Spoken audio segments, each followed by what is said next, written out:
Один из шейхов говорит, привезли одного молодого мужчину, ему и 40 не было. Омывал его сам, родные его помогали. А второй молодой мужчина сильно плакал, не мог остановиться. Слезы его так и текли.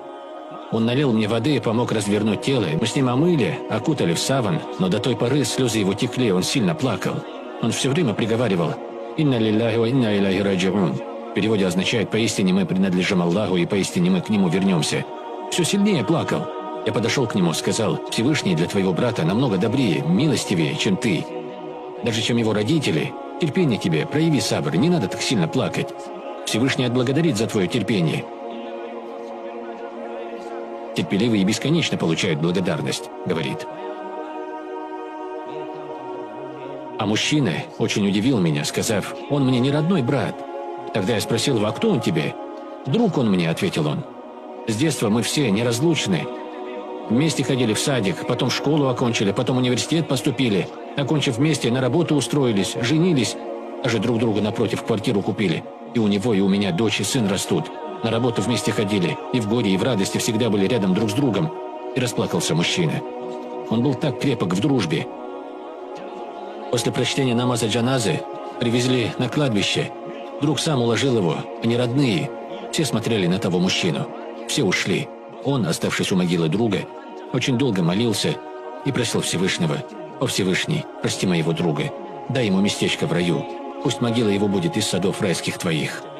Я очень сильно был удивлен его крепкой дружбе. Говорит, ведь 40 лет были вместе. А не в этом дело.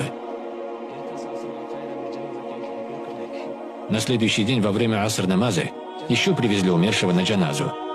На следующий же день зашел на омовение, смотрю, знакомое лицо. Где я его встречал, подумал. И тут зашел отец умершего, плача, сказал: «Уважаемый устаз, вы помните его? Это тот парень, который только вчера похоронил друга».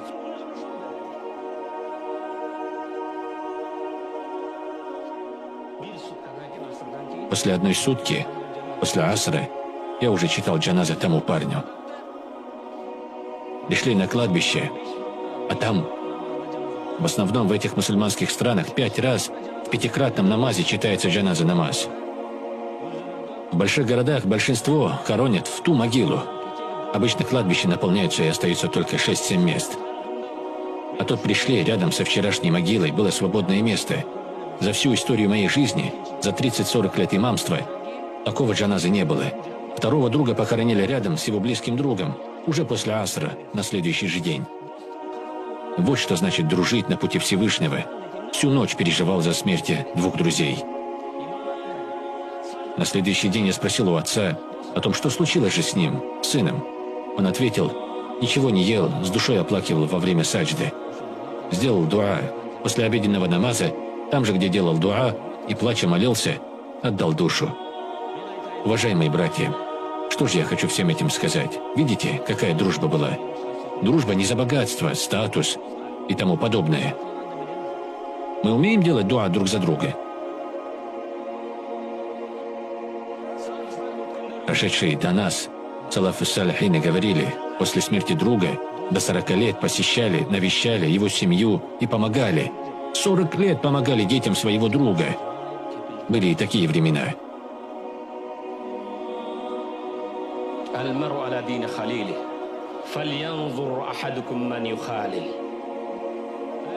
Каждый человек в религии друга. Выбирай, с кем дружить. Друг за тебя делает дуа. В тех словах я упомянул: хвастаемся, что у нас друзей много, чем волосы, а во время трудностей ты окажешься лысым. آمين. اللهم اغفر لنا ذنوبنا وكفر عنا سيئاتنا وتوفنا مع الأبرار. اللهم أعنا على ذكرك وشكرك وحسن عبادتك برحمتك يا أرحم الراحمين.